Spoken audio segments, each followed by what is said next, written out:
ng bayan, maasahan anumang panahon. Magandang araw po sa ating lahat. Ngayon ay araw ng Lunes, May 19, 2025 at narito na ang pinakahuling update sa lagay ng ating panahon. Sa kasalukuyan ay dalawang weather systems ang nakakaapekto sa ating bansa. Una rito, ang Intertropical Convergence Zone na nakakaapekto sa Mindanao at ilang bahagi ng Visayas, samantalang easterlies naman ang nakakaapekto sa nalalabing bahagi ng ating bansa.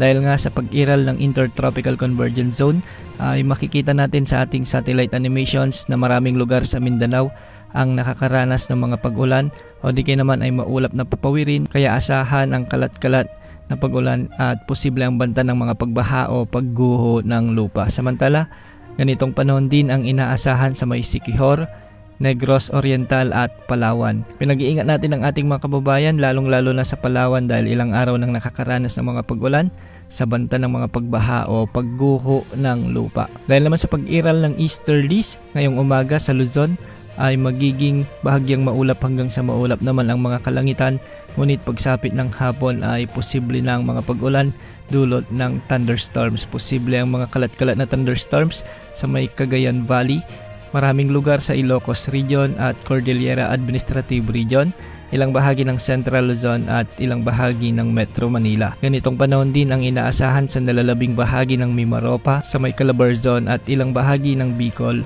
Region. Samantala sa Visayas, dahil pa rin sa easterlies, ngayong araw ay makakaranas ng malalakas na pag-ulan ang malaking bahagi ng Eastern Visayas, lalo na sa Eastern Samar, Leyte at Southern Leyte. Pinag-iingat pa rin natin ang ating mga kababayan dito sa banta ng mga pagbaha o pagguho ng lupa.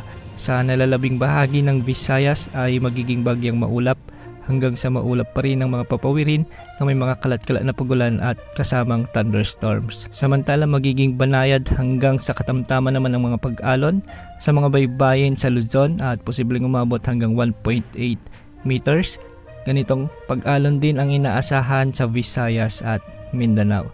Walang nakataas na gale warning kaya malaya ang ating mga kababayang mangingisda na pumalaot. Sa kasalukuyan ay wala pa rin tayong minomonitor na LPA o bagyo sa loob ng ating area of responsibility. Ngunit base sa latest outlook ng GFS wind model ay posibleng magkaroon ng bagyo sa susunod na linggo at mabubuo ito sa West Philippine Sea. Medyo may kalakasan ito at kaugnay nga nito posible nitong hilain ang habagat sa mga susunod na linggo. Hindi naman ito nakikitang tatama sa ating bansa. Yan ang update sa lagay ng panahon. Ito po ang weather update ng bayan, maasahan anumang panahon.